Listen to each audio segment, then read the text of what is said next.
En 2009, el veterano actor Jorge Lavat personificó a Chano, un hombre mayor que un día decidió regresar a estudiar a la universidad. Y claro, la historia gira en torno al derecho de las personas adultas a seguir siendo productivas, pero también habla un poco del maltrato que vive este sector de la población por parte de otras generaciones. Esta película, llamada El estudiante, del director Roberto Giró, también muestra una parte de las vivencias y las peripecias de la juventud y su distancia con el mundo adulto. Este filme expone dos realidades que caminan paralelas: el de las personas adultas que de repente parece que se vuelven desechables y a las que hay que apoyar solamente con transferencias monetarias en vez de generar opciones laborales para poder aprovechar así su experiencia, especialmente a quienes aún están en condiciones de trabajar. Por otro lado, también muestra el mundo de la juventud que enfrenta futuros inciertos y la falta de confianza, y entonces la universidad tampoco es la mejor solución para tener un buen empleo y un mejor futuro. Y también les tenemos que inventar programas sociales para que estas personas que no estudian y no trabajan pues puedan tener un recurso. Te doy la bienvenida a una emisión más de Expedientes MN, donde observamos la realidad desde todas las perspectivas posibles. Yo soy Andrés Solís, me da mucho gusto recibirte aquí en esta pantalla. Hoy hablaremos de los programas sociales, de las pensiones del bienestar para personas adultas mayores y del programa Jóvenes Construyendo el Futuro, para analizar su efectividad, su pertinencia y si realmente son la respuesta a la mitad de la población y si lo necesitan. Así es que no te vayas, vamos con el reportaje de la semana.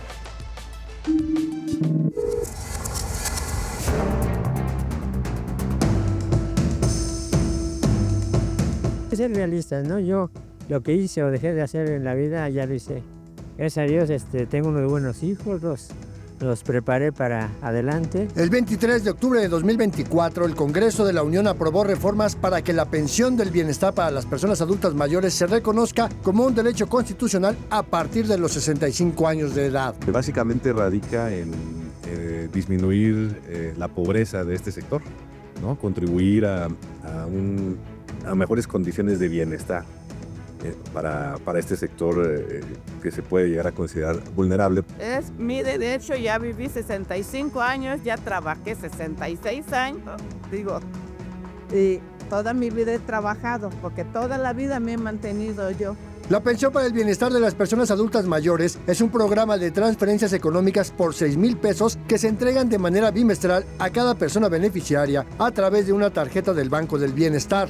Al cierre del periodo septiembre-octubre de 2024, existían 11,856,160 personas beneficiarias. Para este universo de personas, el gobierno federal destinó en 2024 426.8 mil millones de pesos al año. Para este 2025, el presupuesto es de 483 mil millones de pesos, una cifra similar a las obras del Tren Maya, que ha costado 515 mil millones de pesos. Estado de México y Ciudad de México encabezan el padrón de beneficiarios y ambas entidades concentran 1 de cada 5 personas que reciben la pensión. En contraparte, Tlaxcala, Quintana Roo, Campeche, Colima y Baja California Sur son las entidades con la menor cantidad de personas que reciben este beneficio, y en su conjunto, estas 5 entidades apenas concentran 3.57% del total. Hasta ahora, no hay evidencia que la pensión haya resuelto las condiciones de pobreza de este sector de la población. No podemos asegurar así con certeza que haya sido provocado directamente por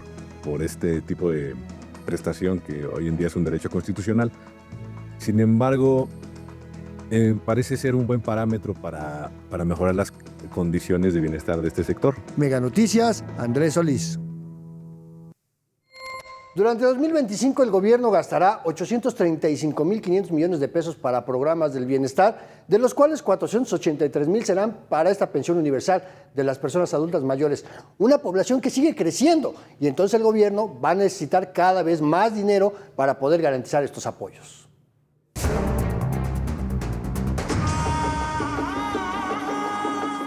Lo que hubieran de hacer es mejor generar trabajos. ¿Por qué?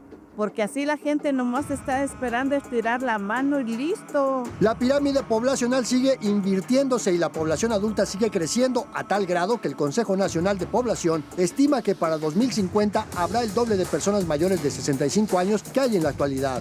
Según el INEGI, entre 2018 y 2023, la población de 60 años y más pasó de 12.3 a 14.7% del total, por lo que el costo de la pensión universal para este sector también irá en aumento. Cada vez se necesitan más recursos para financiar este programa.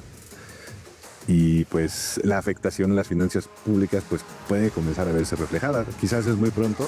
Para este 2025, el gobierno gastará 835.535 millones de pesos para los programas del bienestar, de los cuales 483.000 serán para la pensión universal de adultos mayores.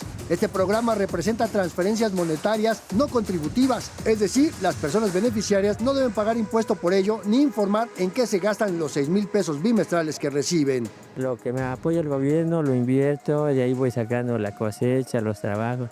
Aquí ya es otro ingreso y así me la llevo para comer, vestirme. Especialistas en políticas públicas coinciden en que no hay obligación de decir cómo se gastan el dinero que reciben, pero sí debe haber mecanismos de control para garantizar que los recursos lleguen a quien deben llegar, sobre todo en tiempos electorales. Entre 2021 y 2024, la Auditoría Superior de la Federación identificó irregularidades por casi 120.5 millones de pesos en 53 auditorías realizadas a este programa. Que estos programas son muy buenos, siempre y cuando hayan esos mecanismos de control adecuados y no se desvirtúe el objetivo principal, que es fortalecer a la población que se encuentra en situación vulnerable. La decisión es mía y a mí nunca me han impuesto nada. Y no tengo por qué decir, voy a votar por fulano, voy a votar por mengano. Mega Noticias, Andrés Solís. La pensión para las personas mayores tiene ya una larga historia de prácticamente 2 décadas, pero ¿cómo nos encontramos si nos comparamos con otros países?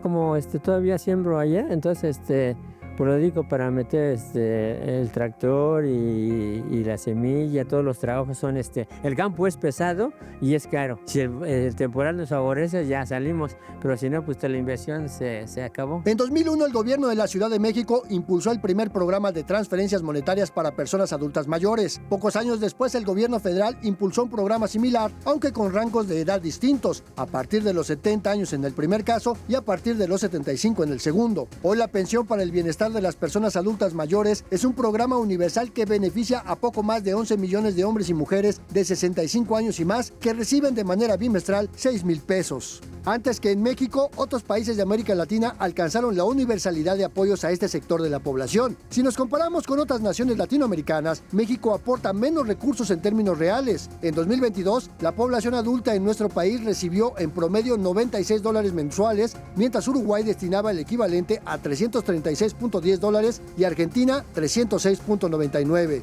Este año Bolivia destinó 1.48% de su Producto Interno Bruto a este programa de transferencias en beneficio de 1.150.000 habitantes, mientras Chile invirtió 1.42% de su PIB para recursos a 1.939.000 personas. En el mismo periodo, México gastó 0.85% del PIB para beneficiar a 10.936.000 personas. Y aunque la opinión generalizada es que estas pensiones son un apoyo importante y merecido para la población adulta, darlo como beneficio universal puede significar un gasto hormiga cuando se otorga por ley a quienes no tienen necesidades económicas. Que como es universal, pues no hace distinción en la condición socioeconómica de la población. Entonces sí nos encontramos gente con una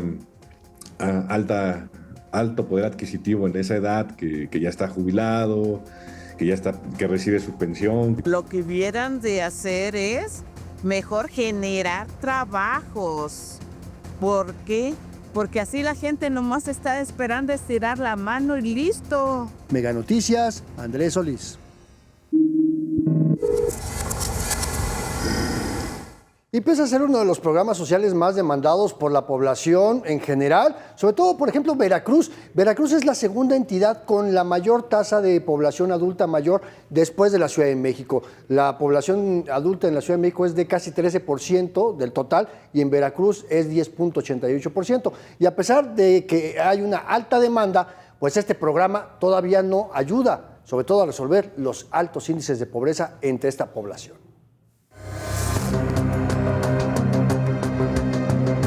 La pensión del bienestar es el apoyo más esperado por adultos mayores que anteriormente no tenían un ingreso propio. Porque otros gobiernos se robaban el dinero de la gente, ¿eh? Ahorita este gobierno lo está repartiendo entre la gente que más lo necesita. En Veracruz, cerca de 900,000 adultos mayores reciben esta pensión elevada a rango constitucional. Los programas de bienestar son el corazón de la cuarta transformación. Por eso ya están incorporados en nuestra Constitución y hoy son derechos. Para muchos, el pago bimestral de 6,200 pesos es un gran apoyo, principalmente porque la gran mayoría de los beneficiarios ya no pueden trabajar. También ya con la edad que tenemos, ¿cómo vamos a salir a dónde a trabajar?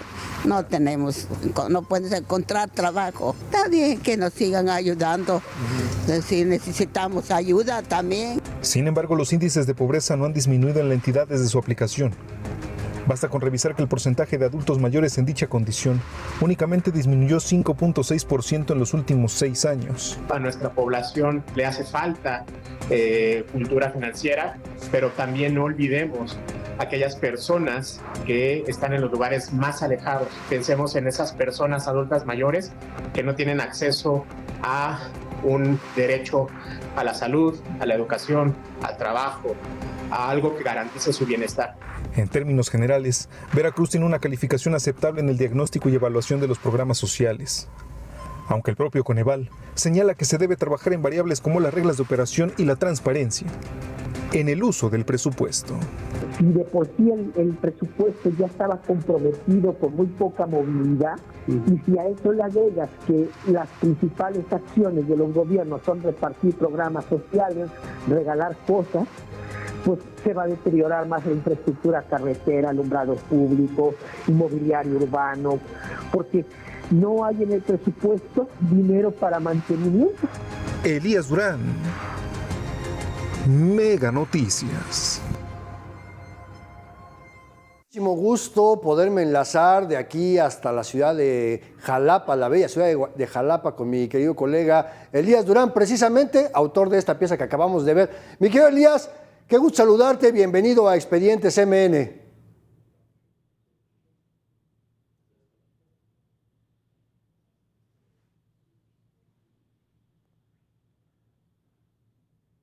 Bueno, tenemos una pequeña falla con el audio de Elías, pero ahorita lo resolvemos.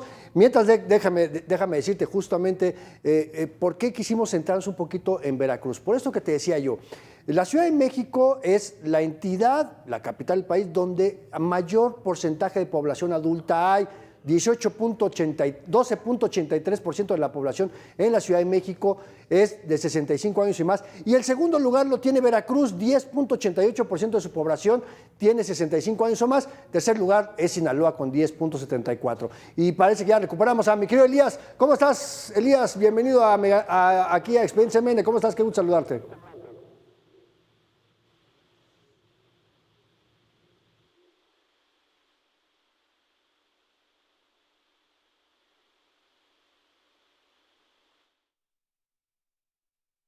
Tiene palabras y estábamos intentando aquí establecer esta comunicación con mi compañero Elías Durán, ¿no? Porque el tema era esto, ¿no? O sea, Veracruz como la segunda entidad con la mayor cantidad de población adulta mayor no recibe, digamos, como que el resultado, vamos, ¿no? Porque está junto con el Estado de México, Veracruz y el Estado de México son las entidades que tienen la mayor cantidad de personas beneficiarias en el padrón de beneficiarios de este programa de la pensión universal de personas adultas mayores. Sin embargo, cuando vemos el impacto que esto haya tenido en los últimos años, pues no se ha logrado resolver al 100% el combate a la pobreza. Es decir, la mayor parte de la población adulta mayor en Veracruz vive en zonas rurales o en zonas semiurbanas.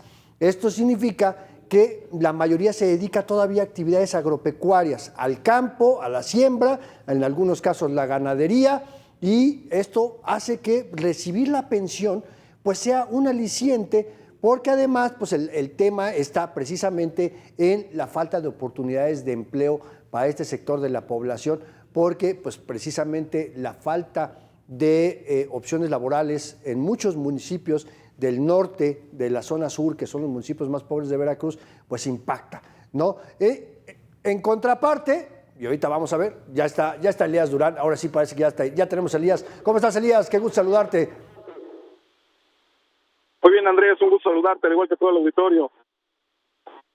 La tecnología no tiene palabras, amigo, y estas cosas siempre nos pasan, sobre todo cuando estamos en un programa al aire. Hoy estábamos platicando sobre este tema de la pensión universal de personas adultas mayores en Veracruz y hablaba yo de que no ha tenido este impacto, como tú lo mostrabas en esta pieza periodística, en resolver los problemas de pobreza, pero también que no han contribuido porque no hay oportunidades de empleo para este sector de la población en Veracruz, Elías.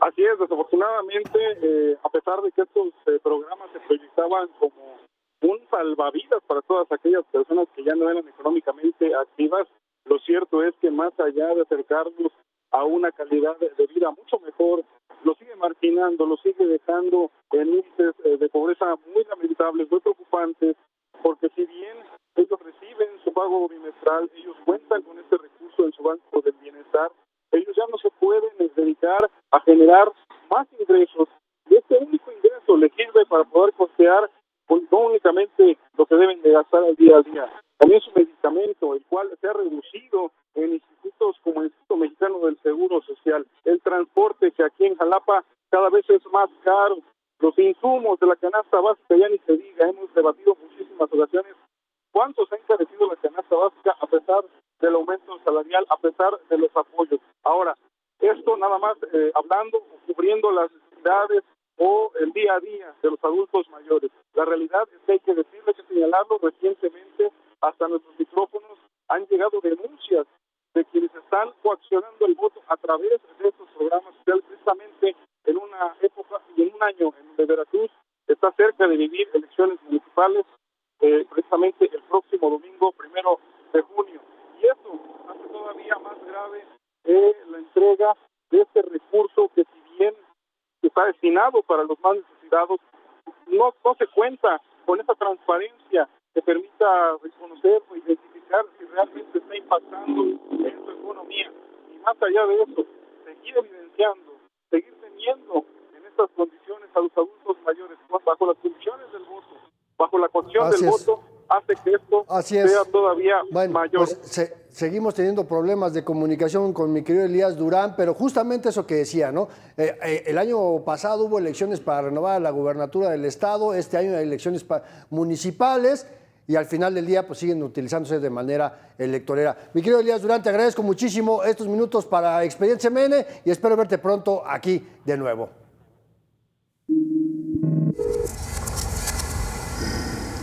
Y vamos a continuar con más y me da muchísimo gusto recibir también aquí en Expediente CMN a Enrique Díaz Infantes Chapa, director del Sistema Financiero del Centro de Estudios Económicos Espinosa Iglesias.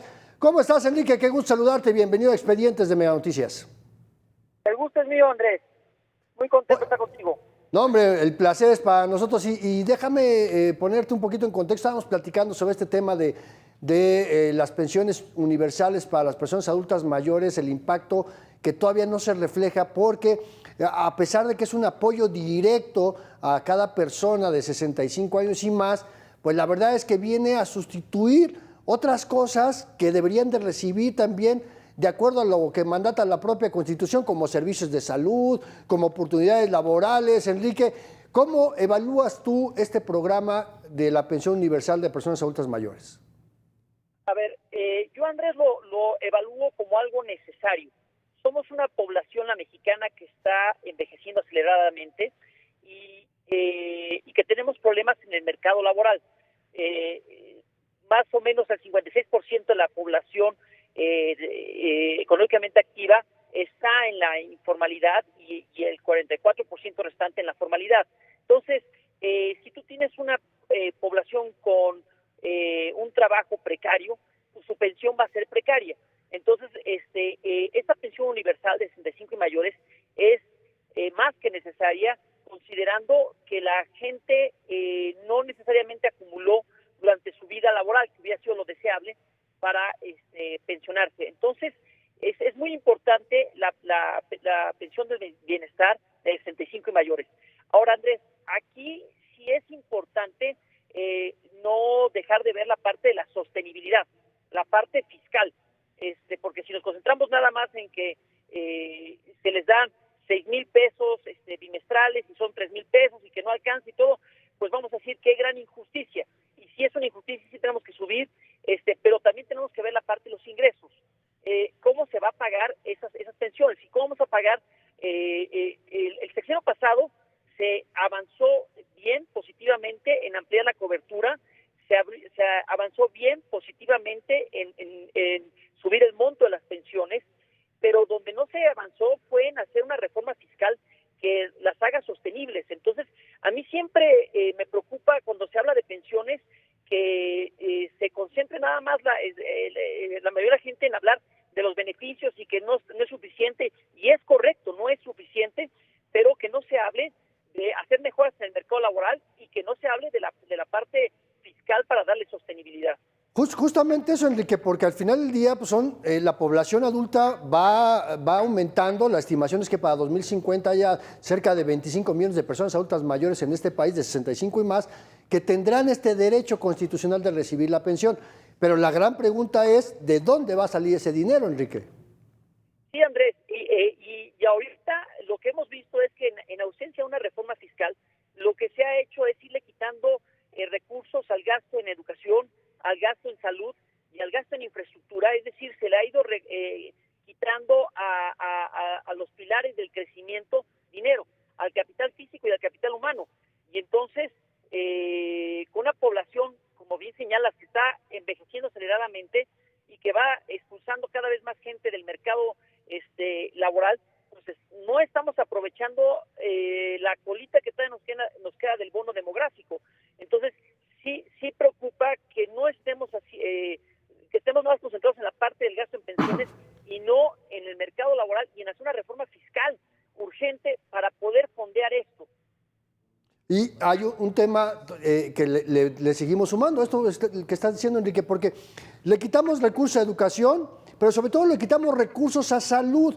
Y entonces esos dineros que le quitamos al sector salud para atender a esta población, se los estamos dando de manera directa, y en lugar de darles medicamentos gratis y atención gratuita, la persona tiene que destinar más gasto de bolsillo para la atención a su salud y le sale más caro. Pues sí, Andrés, pero esta manera de distribuir el gasto es muy redituable electoralmente tiene mucho rendimiento quitarle al gasto de derechos en salud, de derechos en educación, de derechos de infraestructura, y mejor pasar a las transferencias, y la gente te lo agradece en las urnas. Entonces los políticos pues saben cómo hacer esto. Lo que van a generar sí es viejos pobres y una población que además no va a tener capacidades de crecer. Entonces es muy perverso esto, pero en lo inmediato, en el presente, ahorita te da muchos votos. Y eso es lo que el gobierno anterior hizo, y es todavía lo que el gobierno actual está haciendo, y lo que tenemos que empezar los ciudadanos a demandar es cambiar esto y movernos de las transferencias monetarias a los derechos, y meterle más al derecho a la salud, más al derecho a la educación, más a un derecho a infraestructura y más a unas pensiones debidamente fondeadas, pero con una reforma fiscal. Y otro tema cuestionable también por algunos sectores, Enrique, es que sea universal. Entonces, lo mismo la recibe una persona en condiciones de extrema pobreza, que es merecido, pero también alguien que es millonario. Mira, sí, pero me temo que va a ser, coincido contigo, eso no es justo, eso no debería de hacer, pero quizás en el Centro de Estudios Pinos Iglesias no lo hemos cuantificado cuánto sería de gastos administrativos por hacerlo la transferencia adecuada, pero lo que sí es que tenemos en el CEI, en el Espinosa Iglesias, una propuesta que la lanzamos y es de acceso público en nuestra página www.ceey.org.mx. La lanzamos en el contexto de las elecciones, y esta propuesta es que la pensión se conforme con un pilar básico universal para todos y se complemente con el ahorro de las AFORES y con otros ahorros adicionales, y entonces que las pensiones sí respondan a la trayectoria laboral de las gentes, que sí cumplan con esta universalidad hasta cierto límite, hasta cierto punto, con cubrir a todos, y la parte de pobreza que quede cubierta, pero también que sean proporcionales al esfuerzo laboral que realizó cada quien cuando estaban en el mercado laboral. Entonces, esta pensión universal está bien, pero tiene que ser complementada, y sí, solo sí, y sí, con una reforma fiscal urgente. ¿Qué es lo que más hace falta? Pues Enrique Díaz Infante Chapa, director del Sistema Financiero del Centro de Estudios Espinosa Iglesias, te agradezco mucho esos comentarios, pero te pido que me aguantes un minutito, déjame hacerte unas preguntas más, si te parece. Por supuesto, Andrés, cuenta con eso. Bueno, esta sección se llama, Enrique, de bote pronto. La dinámica es muy sencilla. Yo te voy a hacer un planteamiento, una idea, para que tú me la puedas resumir en una sola palabra. ¿Te parece? Me parece muy bien. Vamos a la pregunta número 1. Reconocimiento a un sector de la población que durante décadas aportó al crecimiento del país. A los viejos. Muy bien, vamos a la pregunta número 2. ¿Cómo definir una pensión universal que lo mismo beneficia a ricos que pobres? Injusto. Pregunta número 3. Política pública de privilegiar transferencias monetarias en vez de generar opciones de trabajo. Electorera. Muy bien, vamos a la última pregunta, la número 4. Justo lo que decías, amenaza permanente de usar programas sociales como instrumento electorero. Electorero. Sin más, mi querido Enrique, te agradezco muchísimo estos minutos para Mega Noticias. Espero verte muy pronto aquí en Expedientes MN. Vamos rápidamente un corte y regresamos con más.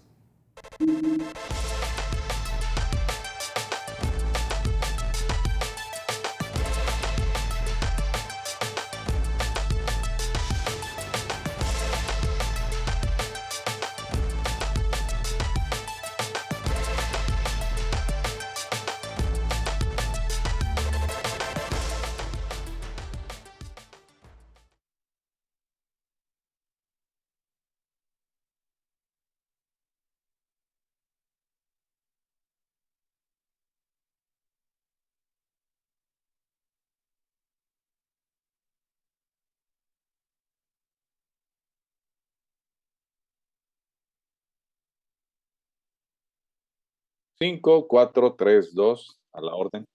Gracias a ti.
Continuamos en Expedientes y bueno, hablamos ya de la pensión para personas adultas mayores, pero yo te decía al inicio del programa que hay otro sector que también está recibiendo un beneficio. La juventud, jóvenes de 18 a 29 años que reciben este programa Jóvenes Construyendo un Futuro para quienes no tienen alguna oportunidad de estudiar o de trabajar. Un programa muy polémico, pero que sí ha estado generando beneficios. Vamos a ver.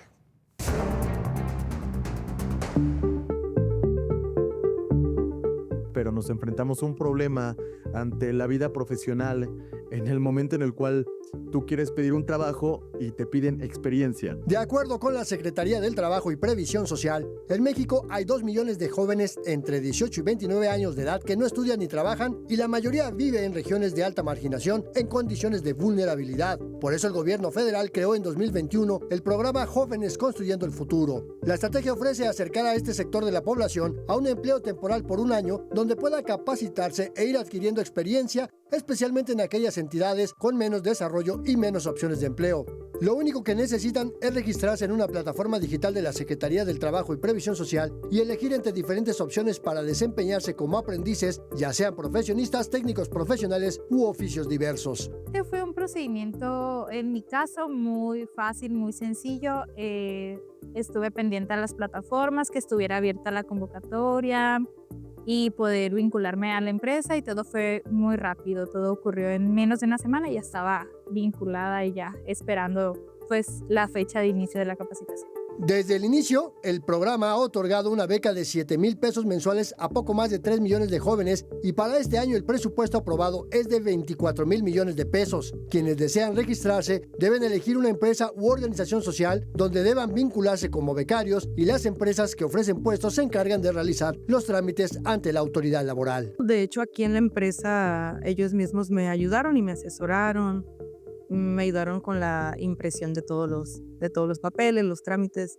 Ellos me dieron apoyo. Al cierre de octubre de 2024, 123,413 jóvenes recibieron 7,572 pesos mensuales. Para 2025, el apoyo será de 8,480 pesos. La mejor forma que yo encontré trabajo, o para encontrar trabajo, el método que muchos aplican es meterse al programa para tener experiencia laboral, porque encuentras una gran variedad de opciones y oportunidades para poder trabajar. Mega Noticias, Andrés Solís. Sin embargo, a pesar de las buenas intenciones, Jóvenes Construyendo el Futuro, como muchos programas sociales, no ha sido del todo incluyente y ha dejado afuera a quienes se supone que debería apoyar.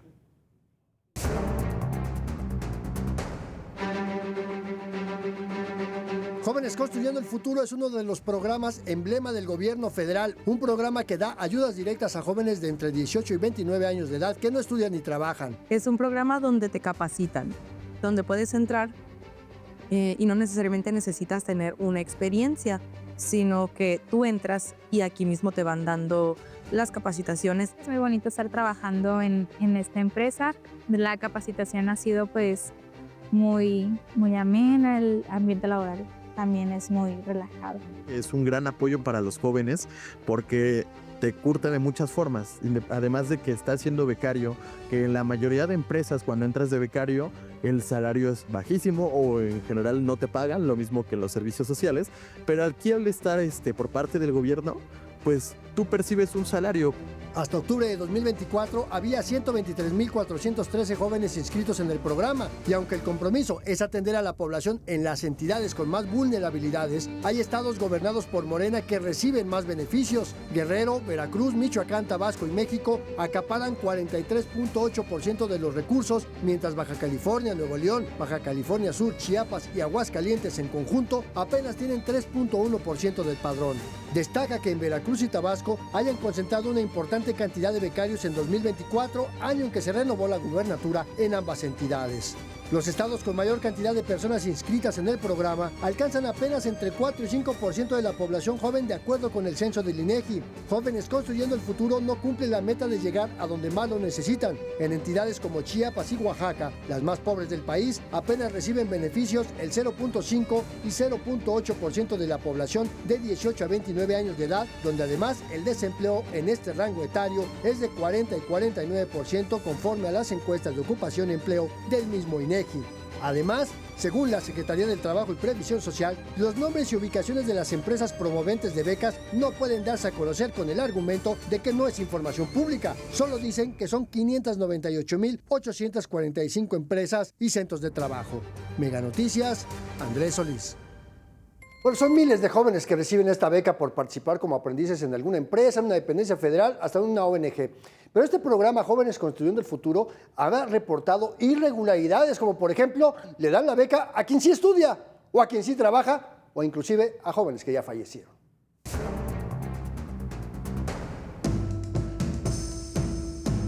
Y algo que te aclaran las personas del programa es que si estás haciendo algo que no sea parte de tu plan de trabajo, tú lo puedes reportar. Jóvenes Construyendo el Futuro nació como un programa de apoyo a jóvenes de 18 a 29 años de edad que no estudian ni trabajan. Les ofrecen una beca mensual por 7,572 pesos a cambio de desempeñarse como aprendices en empresas privadas y organizaciones sociales, pero el programa no ha estado exento de fallas y probables casos de corrupción. De 2022 a 2024, sus primeros años de operación, la Auditoría Superior de la Federación detectó pagos irregulares por 115.2 millones de pesos. El órgano fiscalizador detectó pagos a personas que tienen un empleo formal en dependencias del gobierno federal. En este mismo periodo, la auditoría pidió a la Secretaría del Trabajo que diera seguimiento puntual a las evaluaciones de cada becario y sus tutores, porque se han realizado transferencias de pago sin tener los informes de desempeño respectivos. En octubre de 2022, la Secretaría del Trabajo omitió informar al Banco del Bienestar sobre el robo de 335 tarjetas a través de las cuales los becarios reciben sus pagos. En ocasiones, los becarios no pueden realizar el retiro de sus becas en las sucursales del mismo Banco del Bienestar.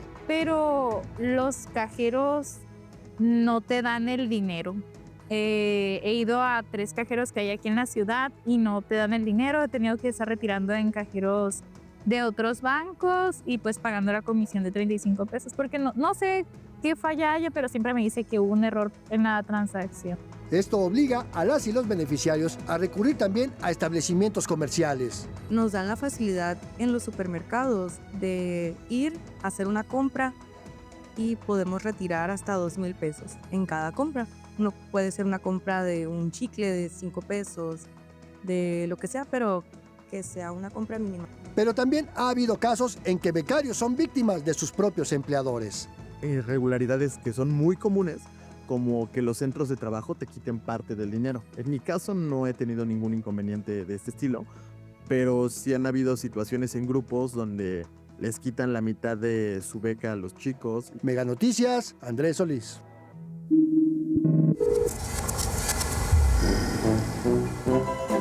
Y cuando una imagen dice más que 1000 palabras, el cartón de la semana, estamos viendo este cartón del monero Osvaldo, que pues hace referencia a este uso pues de repente faccioso de los programas sociales, de esa condición electorera. Y bueno, pues me da muchísimo gusto recibir aquí en Expedientes MN precisamente al autor de este cartón, al monero Osvaldo. Osvaldo, qué gusto saludarte, bienvenido a Expedientes MN. ¿Cómo te encuentras? Gracias, Andrés, gracias por la invitación. Pues aquí estamos listos para platicar. Pues platícame de este cartón, ¿de dónde salió? ¿Qué te inspiró? ¿Qué fue lo que viste para traducirlo en una imagen? Es que pasa, ¿no? O sea, nos hemos encontrado en la realidad en todos los días, cuando ves a personas ya que traen el chalaquito guinda y ciertas cosas que los identifican como parte de un programa no tan social, sino un programa más bien electorero, pues te das cuenta de que buscan cualquier detallito y si hay gente mayor, pues es mucho más fácil que sean engañados, ¿no? Para hacer y llevar hacia otro lado lo que ellos quieren. Sí, bueno, y estábamos justamente platicando tanto el caso en particular de Veracruz, que el año pasado se renovó la gubernatura, este año hay elecciones municipales, y tanto este programa de la pensión universal pues se incrementó, pero también el de Jóvenes Construyendo el Futuro. ¿Cómo lo ves tú? Bueno, o sea, ojalá de verdad pudieran construir futuro para esos chavos, ¿no? Porque son muchísimos los que están en situaciones complicadas y lo decían en el reportaje, ¿no? O sea, hay quienes reciben el beneficio sin ni siquiera ser beneficiarios directos porque las condiciones o el ABC que tienes que seguir no está. Y sin embargo, bueno, pues lo omiten y dicen, bueno, pues el chiste es llenar el papelito, el documento, que se cumpla la cuota, porque necesitamos que estos programas sociales nos dejen en las urnas lo que pues a la postre va a ser en dinero para el partido. Que al final del día no es una política nueva, ¿no? Esto lo vimos, quienes tenemos algunos años, pues lo hacía el PRI de una manera exactamente igual de cínica, pero esta parte de reducir toda esta información, todo este análisis, toda esta evaluación, traducir la realidad en una imagen, Osvaldo, pues es complicadísimo. Ustedes, los moneros, pues ya lo traen muy ensayado, pero ¿qué tan complicado te resultó esto? La verdad es que lo dices y sin ser presuntuoso al respecto, pues es sencillo cuando te dedicas a esto, ¿no? Cuando tu chamba es hacérsela de todos a las autoridades de forma permanente. Ahora lo que tenemos que batallar nosotros es contra la gente que está a favor de esto, que lo te atacan, las redes sociales se ponen bien intensos, cuando lo único que estás evidenciando es justamente pues la verdad, es algo que ellos vienen haciendo de manera recurrente, que antes lo criticaban y que cuando nosotros criticábamos como moneros esta misma situación, en otros tiempos éramos, entre comillas, héroes, ¿no? Y hoy que criticamos exactamente lo mismo en este gobierno, en esta realidad, todos somos villanos. Entonces, pues yo creo que es un clientelismo el que está siendo favorecido y pues nosotros nos dan carnita para hacer un cartón todos los días. No, bueno, eso es lo mejor de todo, ¿no? Que siempre te dan el mejor pretexto para hacerlo. Pero justo esto de cómo se puede vulnerar este derecho a la libertad de expresión y sobre todo es hacer periodismo, no solamente ejercer libertad de expresión, sino poner datos, poner información, verificar y volverlo un dibujo, Osvaldo. Claro, o sea, esto, digo, he tenido la fortuna de dedicarme a este proyecto de vida desde hace más de 30 años, ¿no? Entonces, en el camino he conocido gente muy profesional, muy avesados en esto, que te decían, o sea, un ejemplo, algún día más me lo comentaba Ríos, me decía, es que si tienes así tal cual, si tienes los pelos de la burra en la mano, entonces haz un cartón, si no, no te metas en broncas, porque lo único que vas a hacer es desinformar. Y estamos hablando de hace bastante tiempo, cuando ni siquiera las redes sociales existían, ¿no? Entonces, eso es muy importante. La responsabilidad que tenemos al hacer un cartón, al firmarlo y al mandarlo para que se publique, pues es la misma responsabilidad que tienes en el caso tuyo de estar al frente de un programa de noticias, ¿no? Que lo que tienes que decir, pues sea certero y sea verdad. No, bueno, pero imagínate, yo puedo aquí tener 50 minutos para explicar muchas cosas. Tú tienes una hoja en blanco, es creo que más difícil, ¿no? No, bueno, es parte de un ejercicio y ese ejercicio es muy gratificante cuando haces que la gente comulgue con tu idea, ¿no? O sea, yo siempre lo he dicho y lo sostengo, prefiero recibir una mentada a un halago porque quiere decir que la mentada incomodó suficiente, entonces le hizo reaccionar de esta manera al que no le gustó y entonces quiere decir que mi trabajo sí hizo el efecto que necesitaba. Ahora, algo importante, estamos en una época donde aún y cuando tú sigues publicando en un medio impreso, pues también llevas tu cartón a las redes sociodigitales para una audiencia distinta, que consume información de manera distinta. ¿Qué tan fácil es llegar con un cartón político como este a las nuevas generaciones? Ya ni siquiera los centennials, ¿no? Ya lo que sigue, alfa, beta. Sí, bueno, este tipo de generaciones consumen otro tipo de cosas, pero cuando llevas, o sea, porque muchas veces lo que tenemos que hacer nosotros al estar en este mundo de la digitalización es o sea, estar muy bien informado y entonces de repente una tendencia, un meme o un algo que sucedió, traerlo y hacerlo cartón y entonces de esa manera vas a llegar a un público que anteriormente no te iba a leer, pero como le estás dando del mismo material que ellos te proveen, pues es mucho más fácil. ¿Y quiénes son los mejores clientes ahorita en los... Digo, aparte de Donald Trump y el gusano barrenador, ¿qué otros clientes traes ahí en la mira? Híjole, bueno, un clientazo pues es el presidente del Senado, ¿no? Es difícil no hacerlo y aparte es muy divertido hacerlo porque pues también te da cada cosa y te da mucho material bueno para esto. No, solito se pone de pechito, ¿no? Sí, o sea una declaración prácticamente así, gracias, ya me hiciste el cartón, ya lo único que tengo es traducirlo al papel. No, pues mi querido Osvaldo, te agradezco muchísimo estos minutitos y qué agasajo platicar con los moneros siempre aquí en Expediente CMN. Espero verte próximamente aquí en otra emisión. Claro que sí, nos vemos pronto por aquí, Andrés, un abrazo para todos ustedes. Te mando un abrazote y otra consecuencia que tiene que ver con esto, los apoyos, son las becas escolares. ¿Sirven? Vamos a ver.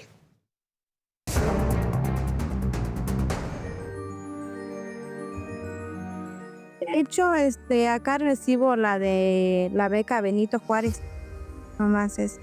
Ajá, la de beca Benito Juárez. Pero sí ayuda bastante.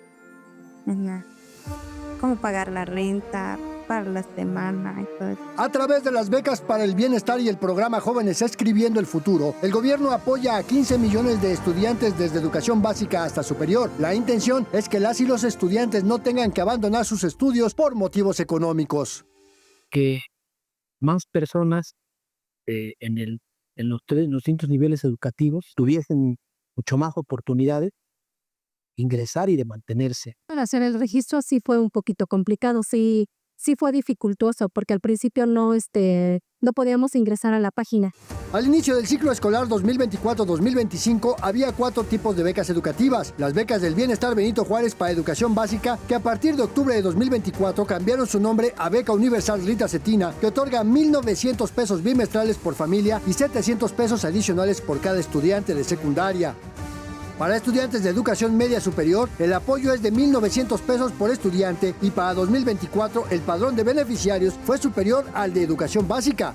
A nivel superior existían 2 tipos de apoyos. La beca Jóvenes Escribiendo el Futuro, que otorga 5,800 pesos bimestrales por cada estudiante, y al cierre de 2024 eran casi 450,000 jóvenes que recibían este apoyo. La otra beca para carreras universitarias era la beca Elisa Acuña, que se otorga solo a estudiantes indígenas o afrodescendientes y de manera bimestral recibían 6,600 pesos. Para 2025, el monto total asignado para las becas educativas es de 131,927 millones de pesos, pero en el presupuesto de egresos de la Federación no incluye recursos para las becas Elisa Acuña, ni especifica si estos apoyos se integraron a otro programa de subsidios como el de Jóvenes Escribiendo el Futuro. Lo ocupo para comprarle cosas que traigan saludables a la escuela o para materiales que les piden en la escuela o si les hacen falta zapatos. Mega Noticias, Andrés Solís.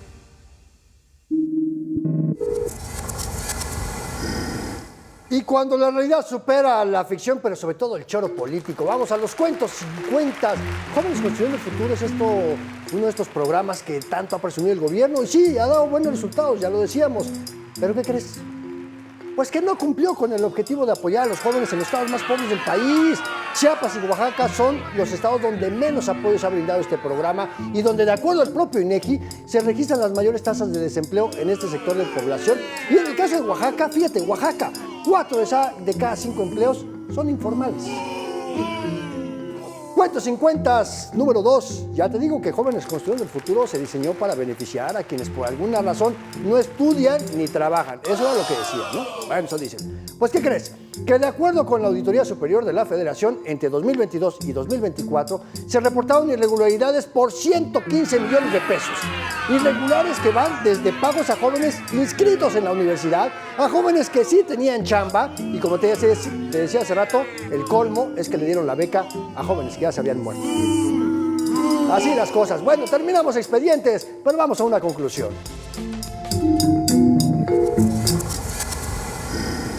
La pirámide poblacional en México sigue invirtiéndose, seguimos envejeciendo y para 2050 la población adulta mayor será la segunda más numerosa de acuerdo con el INEGI, un aproximado del 20% del total de la población. Estimaciones del Consejo Nacional de Población dicen que a partir de 2025 va a iniciar la tendencia a la baja en la población de 15 a 29 años de edad como consecuencia de una baja tasa de natalidad. Esto significa que la población mayor de 64 años va a necesitar un mejor sistema de salud, un sistema de pensiones robusto y no solo transferencias monetarias. El problema está en que quienes llegarán a esa edad dentro de 25 años trabajan mayoritariamente en el sector informal y por lo tanto lejos del derecho a una pensión digna. En contraparte, la juventud enfrenta estos retos de no tener alternativas laborales acordes a sus intereses y sus necesidades y aceptan trabajos mal pagados o se limitan a recibir simplemente estos apoyos económicos de corto plazo y que en parte van a contribuir a que esta tendencia de no garantizar un futuro digno para nadie les llegue cuando tengan la edad de jubilación. Una paradoja que los gobiernos no quieren atender y prefieren darnos paliativos a través de ayudas bimestrales. Hasta aquí esta emisión de Expedientes MN. Yo te agradezco muchísimo, como siempre, que me hayas acompañado en este espacio donde hacemos periodismo útil, periodismo que te sirva a ti y a tu familia. Gracias a Héctor Jiménez, que estuvo al frente de este gran equipo de producción. Yo soy Andrés Solís. Te invito a que te mantengas en la pantalla, porque aquí en Mega Noticias todavía tenemos mucho más para ti. Hasta la próxima.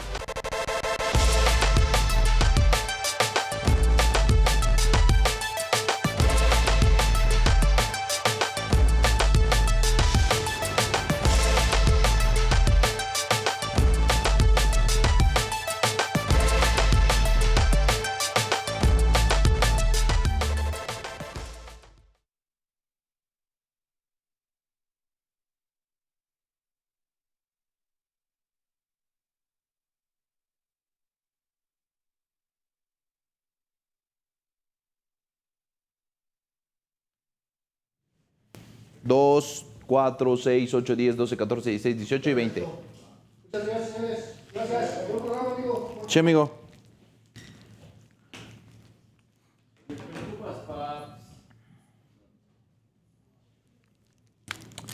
raíz cuadrada.